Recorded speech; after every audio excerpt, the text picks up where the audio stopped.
प्रिय छात्रों, हमने पिछले वीडियो में ध्वनि परिवर्तन के प्रकारों में से दो परिवर्तन अभिश्रुति और अपश्रुति का अध्ययन किया था। आज हम अपनिहिति और पुरोहिति के बारे में चर्चा करेंगे। ध्वनि परिवर्तन के पहला प्रकार था अभिश्रुति, दूसरा अपश्रुति, तीसरा अपनिहिति। आज हम अपनिहिति के बारे में ही चर्चा करने के लिए यहाँ पर उपस्थित हुए हैं। अपनिहिति को समस्वरागम अपनिहिति या समस्वरागम स्वर भक्ति का ही एक रूप माना गया है। ये शब्द एक से अधिक अर्थों में प्रयुक्त हुआ है।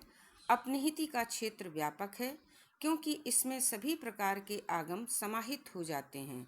बाबू श्याम सुंदर दास इसे अक्षरापनिहिति के अर्थ में प्रयुक्त करते हैं।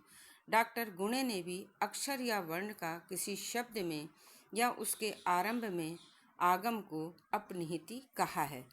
डॉक्टर सुनीति कुमार चटर्जी और डॉक्टर तारा पोरवाला इसे एक प्रकार का स्वरागम ही मानते हैं। उच्चारण सुविधा के लिए इसमें कोई स्वर आ जाता है। स्वर भक्ति या मध्य स्वरागम में संयुक्त व्यंजनों के बीच स्वर का आगम हो जाता है, जैसे पृथ्वी का पृथ्वी, जन्म का जन्म। जबकि अपनिहिति में या समस्वरागम में संयुक्त व्यंजनों का होना आवश्यक नहीं है। इसके लिए यह अनिवार्य है कि शब्द में आने वाले स्वर की प्रकृति का कोई स्वर या अर्ध स्वर पहले से विद्यमान हो।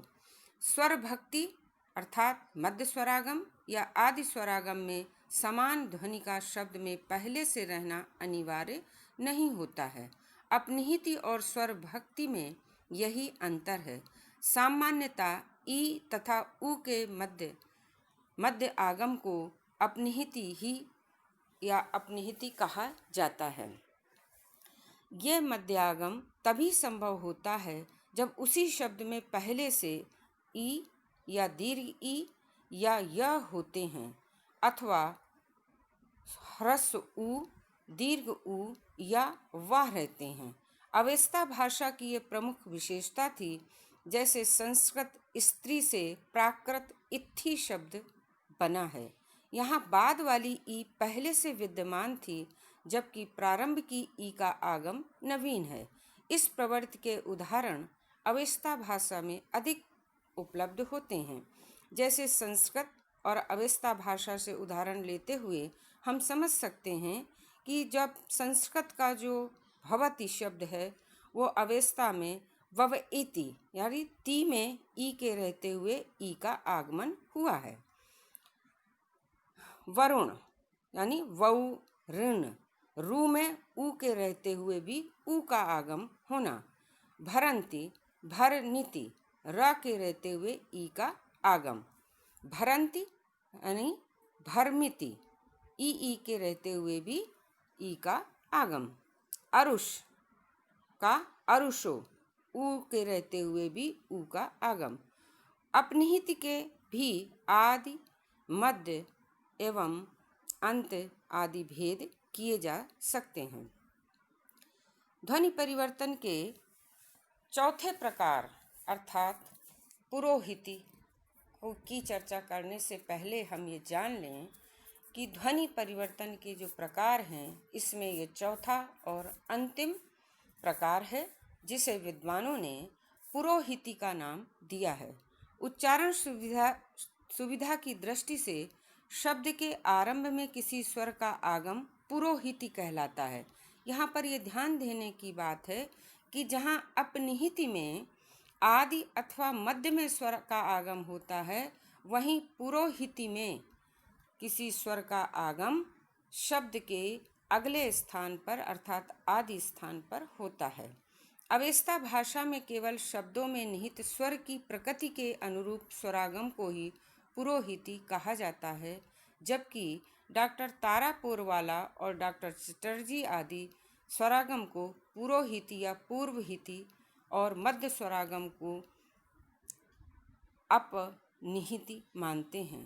किंतु पुरोहिति के किंतु पुरोहिती में समरूपता आवश्यक नहीं मानते।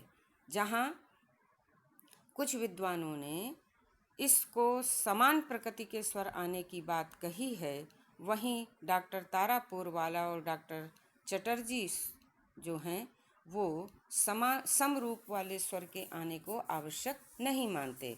उनके अनुसार कोई भी स्वर जो शब्द के आदि में आ जाए पुरोहिती का उदाहरण है। इस रूप में यह आदि स्वरागम का समानार्थी कहा जा सकता है, किंतु अवेस्ता भाषा के संदर्भ में पुरोहिती का प्रयोग केवल उस आदि स्वरागम के लिए किया गया है जिसकी प्रकृति का एक स्वर पहले से ही उस शब्द में विद्यमान हो। यहाँ पर हम संस्कृत और अवेस्ता दोनों भाषाओं के उदाहरण ले सकते हैं। ऋणक्ति और ऋणक्ति, ऋष्यन्ति और आई आर लग जाएगा, आई पहले लग गया इसमें अवेस्ता भाषा में। इसी तरह रोपयंती तो इसमें यू लग गया, किसमें? अवेस्ता भाषा में। अवेस्ता में रा से प्रारंभ होने वाले शब्दों में सर्वत्र पुरोहिती मिलती है। एक उदाहरण के पूर्व भी मिलता है, था के पूर्व। भोजपुरी में स्त्री का स्त्री, स्टेशन का स्टेशन और बेल का बेल। हिंदी में स्थिति शब्द स्प्रिंग, अंग्रेजी का जो शब्द है उसमें भी जब हम उसका उच्चारण रूप लेते हैं तो उसमें इस ई का आगम हो जाता है। स्वर्ण का स्वर्ण यानी ऊ का आगम। इस प्रकार यदि अपनिहिति को मध्य अपनिहिति ही माना जाए तो आदि अपनिहिति को पुरोहिती माना जा सकता है, और तब पुरोहिती की परिभाषा होगी किसी शब्द के आरंभ में किसी ऐसे स्वर का आना जिसकी प्रकृति का दूसरा स्वर शब्द में पहले से ही वर्तमान हो, पुरोहिती कहलाता है। सामान्यतः इसे लोगों ने आदि स्वरागम के पर्याय के रूप में ही प्रयुक्त किया है।